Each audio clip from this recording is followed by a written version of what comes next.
Assalamualaikum warahmatullahi wabarakatuh. Bismillah, alhamdulillah, wassalatu wassalamu ala rasulillah. Bagaimana kalau misalkan ada seorang suami yang melakukan berhubungan intim dengan istrinya setelah istrinya itu selesai haid, tetapi istrinya itu belum sempat untuk mandi besar ataupun mandi wajib lah istilahnya. Apakah jika sang suami melakukan hal seperti itu ada akibatnya enggak? Nah, saya bacakan ya, ada di dalam kitab Is'atur Rafiq. Di sini ada hadis yang disampaikan oleh Rasulullah sallallahu alaihi wasallam. Inna tahta kulli sya'ratin janabatan faghsilu sya'ra wa anqul bashar. Yang artinya adalah sesungguhnya di bawah setiap helai rambut sang istri itu terdapat jinabah. Oleh karena itu cucilah rambutmu dan juga bersihkanlah kulitnya.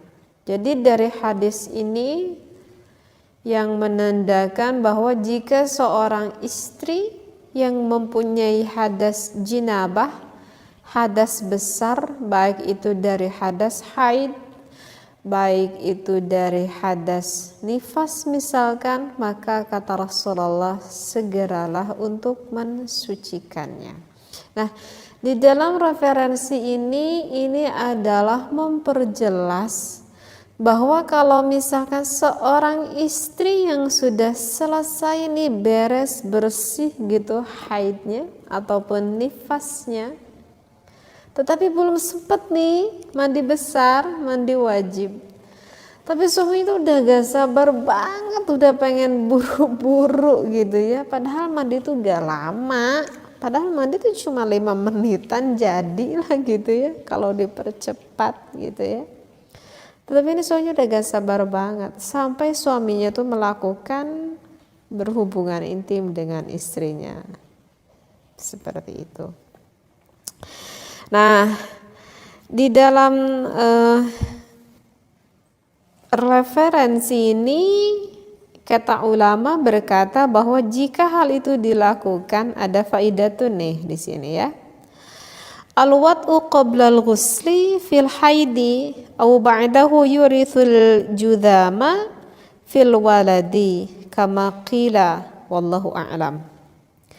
Jadi ada suatu faidah kalau misalkan seorang suami itu menyetubuhi istrinya sebelum istrinya itu mandi setelah haid ataupun setelah usai haid begitu ya, maka hal itu dapat menyebabkan penyakit lepra terhadap anak gitu ya, seperti yang dikatakan oleh sebuah pendapat di dalam kitab ini.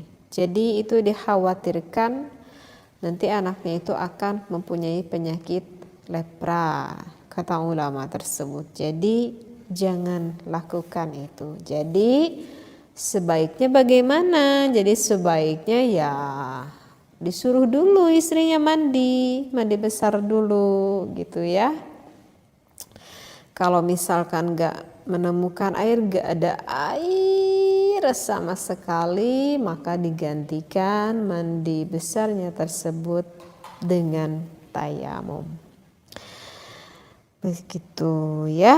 Dan juga ada nih, ada referensi yang lain, ada begini, bagaimana kalau misalkan sang suami itu ya melakukan hal seperti itu, tetapi istrinya itu belum mandi besar nih, maka sang suaminya itu mendapatkan ancaman dari Allah Subhanahu wa ta'ala, yang mana berdasarkan hadis man ata haidan aw imra'atan fi duburiha aw kahinan faqad kafara bima unzila ala Muhammadin sallallahu alaihi wasallam. Di sini dikatakan barang siapa yang menyetubuhi istrinya ketika istrinya sedang haid ataupun menyetubuhi wanitanya melewati lubang duburnya, maka itu telah kufur terhadap apa yang diturunkan kepada Nabi Muhammad sallallahu alaihi wasallam. Na'udzubillah summa na'udzubillah min dzalik ya. Hadis ini yang diriwayatkan oleh Imam At-Tirmidzi dan juga oleh Imam Ibnu Majah. Nah, oleh karena itu jangan berpikir wahai para istri, ya udah deh karena saya udah bersih nih wahai suamiku, udah deh sekalian aja biar nanti saya mandi besarnya sekalian.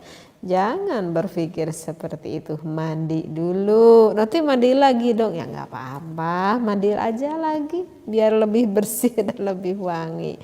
Nah, kecuali kalau misalkan dari janabah melakukan berhubungan intim itu tidak apa-apa kalau nggak mandi lagi. Ini biasanya pengantin baru nih. Kalau pengantin baru kan di dalam satu malam itu bisa melakukan sampai 3 bahkan bisa sampai 4 kali deh kayaknya. Nah, kalau untuk hal seperti ini tidak diwajibkan untuk mandi besar dulu. Jadi ketika berhubungan intim pertama nih, mau yang kedua enggak perlu mandi besar dulu, bisa dilanjut lagi 2 jam kemudian ya sampai subuh nih enggak tidur. Nah, seperti itu. Nah, kecuali kalau untuk itu tidak apa-apa ya. Jadi kalau udah beres haid, beres nifas, segeralah mandi lalu boleh dihubungi oleh suaminya. Kecuali kalau wanita tersebut istihadah, mengeluarkan darah istihadah, itu tidak apa-apa ya, karena itu dihukumi sama seperti layaknya orang yang suci. Dipahami ya? Wahai para suami dan juga para istri, mudah-mudahan apa yang saya sampaikan ini ada referensinya di dalam kitab Is'adur Rafiq, bisa kalian pahami semuanya dan mudah-mudahan bermanfaat bagi yang belum mengetahuinya. Wallahu a'lam wabillahi taufiq wal hidayah. Wassalamualaikum warahmatullahi wabarakatuh.